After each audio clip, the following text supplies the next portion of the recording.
Kemudian kemarin Rian dari Aceh. Ya. Bagaimana kondisi di sana, Rian? Bisa ceritain ke saya kak? Maksudnya kalau misalkan taruh ke Jakarta, kayak Jakarta gini, itu tuh semuanya kena, atau misalkan cuman kayak Jakarta, Kampung Melayu doang, gitu. Atau bagaimana kondisi itu sebenarnya di sana itu? Ya. Sebenarnya benar sih yang katanya ini cuma di sosial media aja gitu. Itu Ada benar, benernya? Ada benarnya. Jadi maksudnya? Artinya adalah banyak yang tidak dilihat ketika misalnya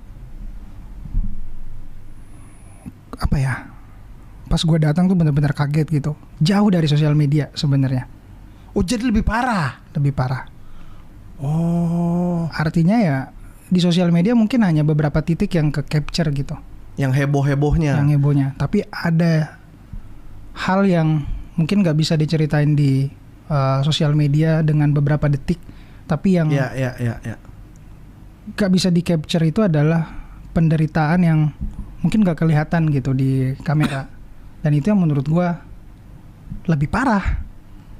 Bahwa ketika gue ketemu dengan salah satu kepala dusun di salah satu daerah di sana, dia bilang justru pada saat banjir datang gak ada korban, Bang Abdur. Karena dengan sigapnya, tanpa perahu, tanpa apapun, mereka bergotong royong gitu. Karena memang pondasi negara kita menurut gue udah sekuat itu. Bahkan mungkin tanpa negara tuh ya kita masih bisa solid gitu. Anak mudanya semua di sana. Tapi yang bikin gue mikir adalah, dan ini gak ke-capture banget.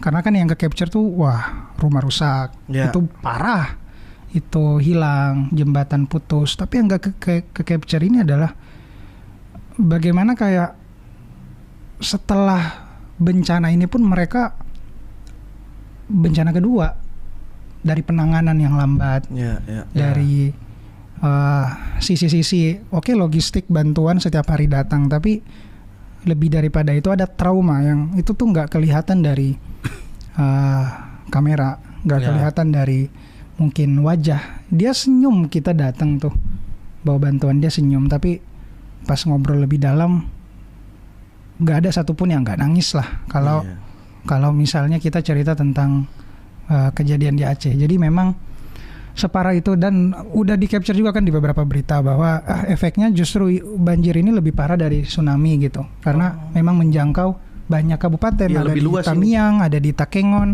ada di Aceh Tengah, dan bukan menjalar aja gitu, tapi memang mengepung gitu gara-gara ada longsor, terisolasi, dan itu yang akhirnya korban lebih banyak berjatuhan karena itu tadi.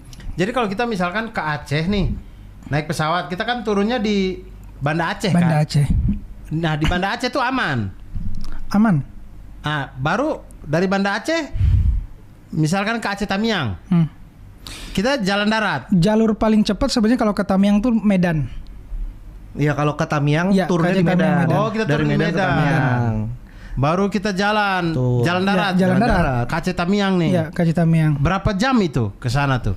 Kalau normal, kalau tidak ada bencana nih. Kalau misalnya dari Medan ke Aceh Tamiang? Ke Tamiang mungkin bisa 4 jaman. 4 jam. 4 jaman. Tapi kalau sekarang ini karena jalan-jalan ketutup banjir ya? Iya, karena lumpur segala macam.